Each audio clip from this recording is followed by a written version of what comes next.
So I've been asked to review all the rules for naming compounds, and obviously we can't do all that in a very, part of a period, but I'll try to give you the highlights, okay? So remember, there are different categories for naming compounds, all right? One of the categories is for covalent compounds, and we divide that into two categories of non-organic and organic. So let's start with the non-organic covalent compounds, okay?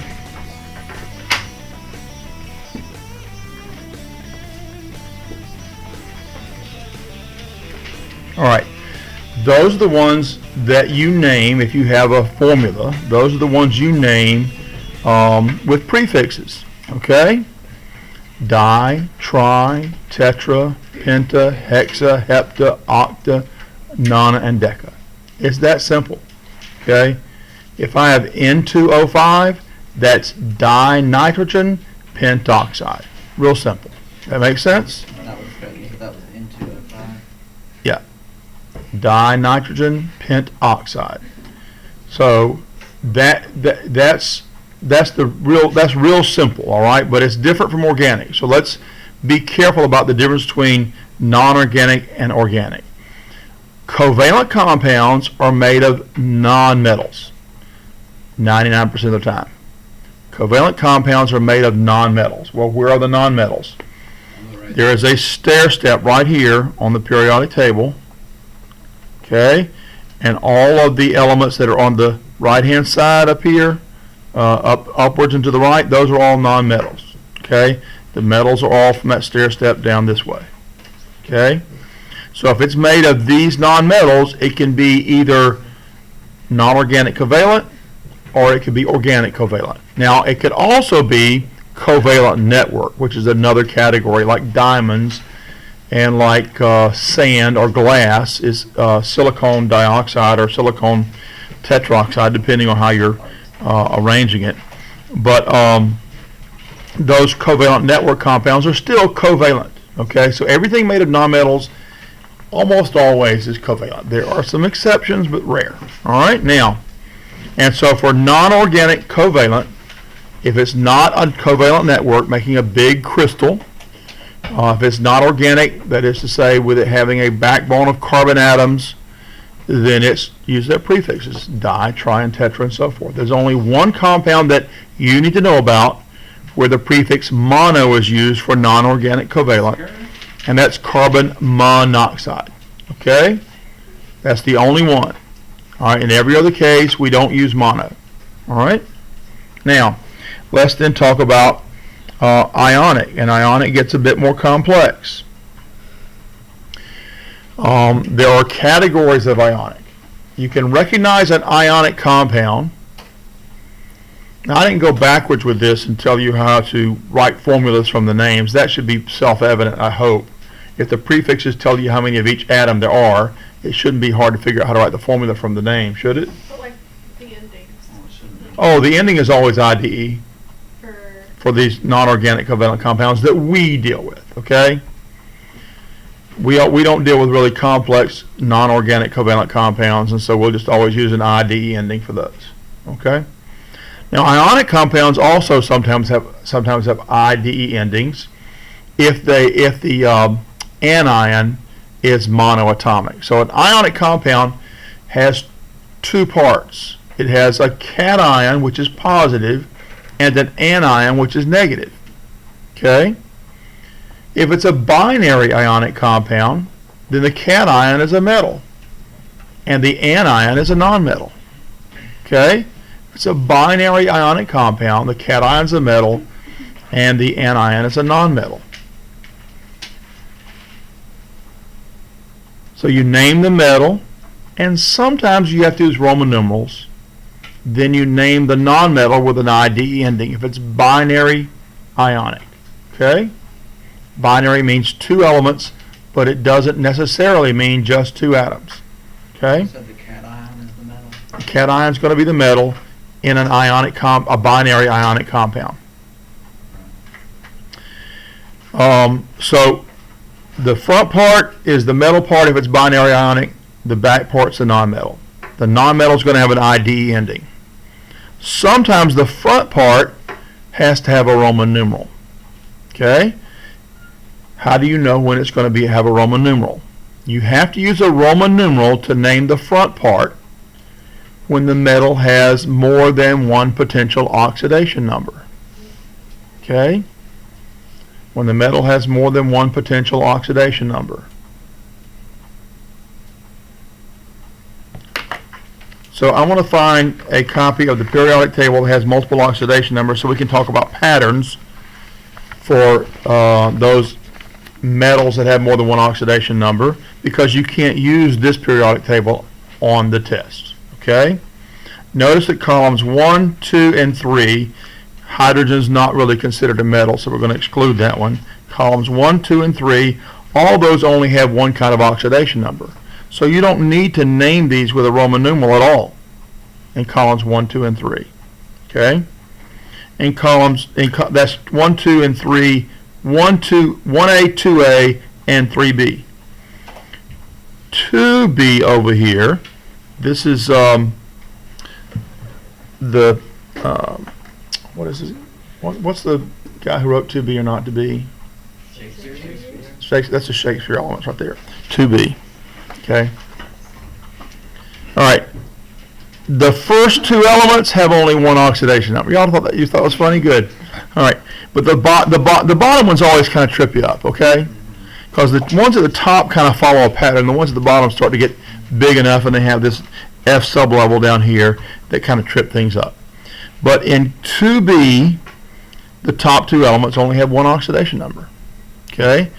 In 3A, the top four elements only have one oxidation number. It's just the very bottom one down here that has more than one oxidation number. Actually, I guess you could consider these two because these have been added now, but we don't know enough about those to matter. But in this column right here, this row right here, 1, 2, 3, 4, 5, 6, row 6 of the periodic table, then you start to get in those tricky areas, okay, where the F sublevel is inserted in here. Okay, so 2B has a positive 2 charge except for the bottom one. 3A has a positive 3 charge except for the bottom one. Got that? Now, column 7A, these are called halogens.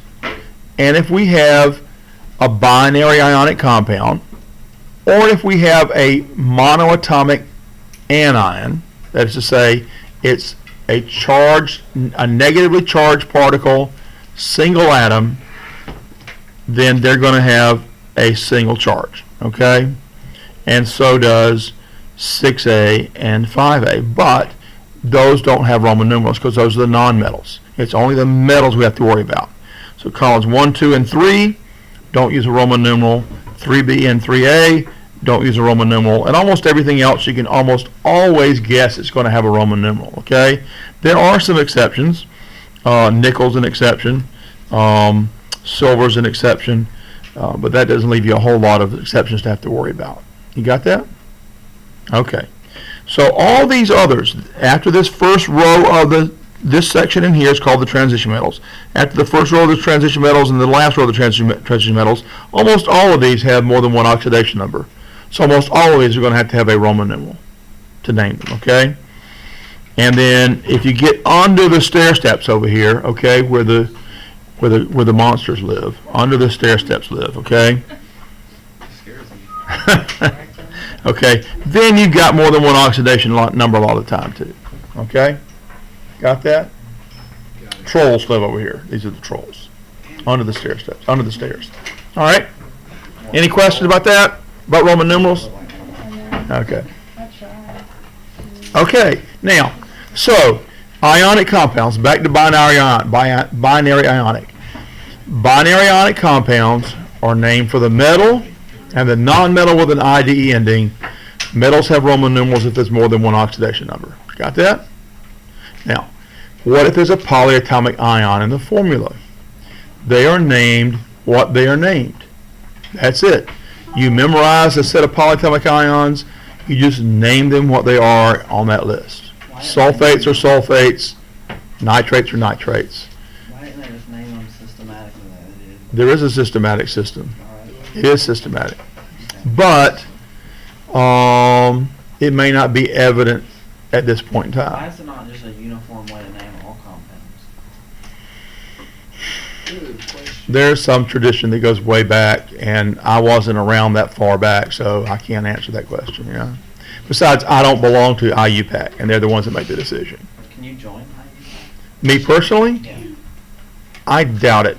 I have to be nominated, and I don't yet have a doctorate, so probably We should not. make our own system. Huh? We Yeah, should we'll make our own for the standard. Cavalier Chemists. Yeah, You're welcome to make your own system, but you can't use it on my exams. Okay? Just saying. All right. So that's ionic. Let's go back to the covalent compounds and talk about organic now. Okay?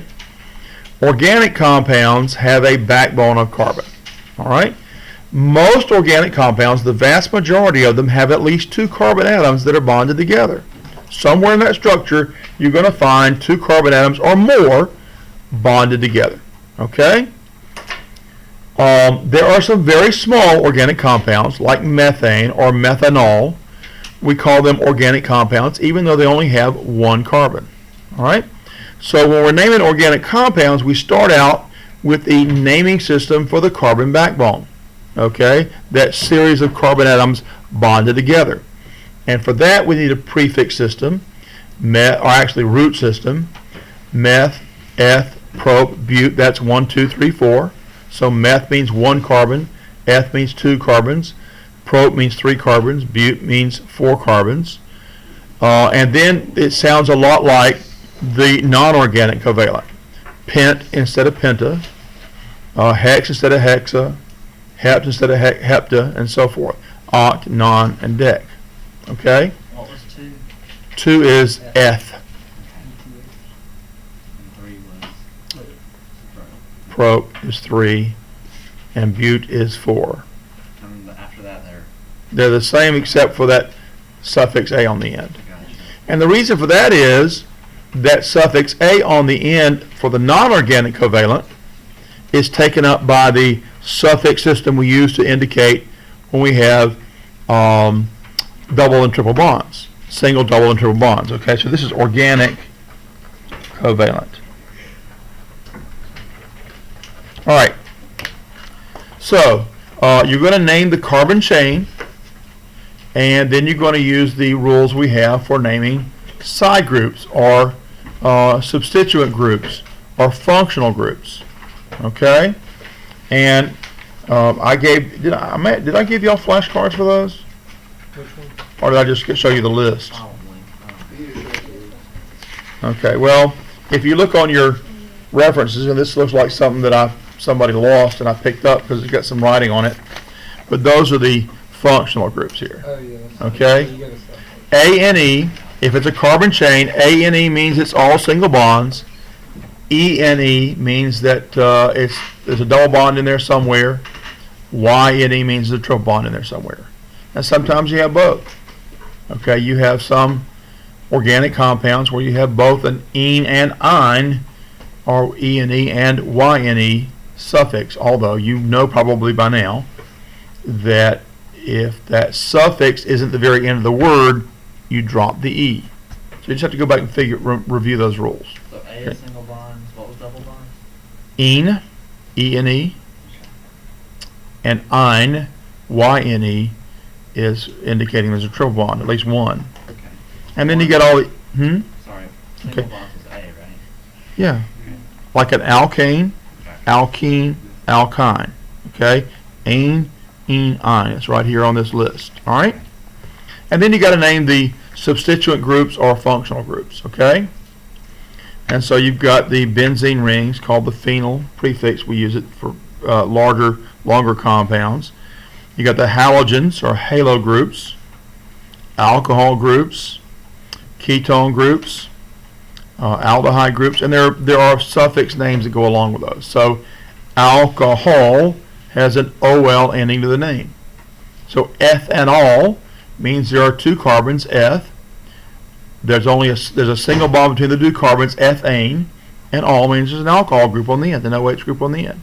So the names of these compounds tell you what their structure is. Okay? All right. And then you just keep on going. So here's that carboxylic acid group that I think there's one of those in your practice test. Okay, you got to name the carboxylic acid. Ethers, esters, amides, and amines. Okay? Yes? You may go to the restroom. All right.